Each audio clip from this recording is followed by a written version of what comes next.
మీకు ఎప్పుడైనా తెల్ల కాకులు కానొచ్చాయా? చిన్న పిల్ల కానించి చూస్తున్నాము ఈ కాకిని.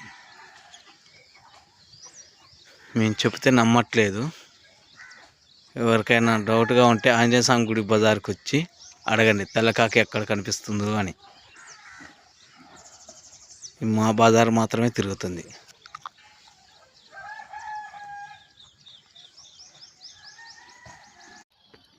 ఇదొక తెల్ల కాకి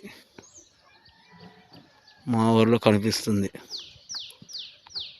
బ్రహ్మంగారు చెప్పినట్టు తెల్ల కాకులు పుట్టుకొస్తున్నాయి.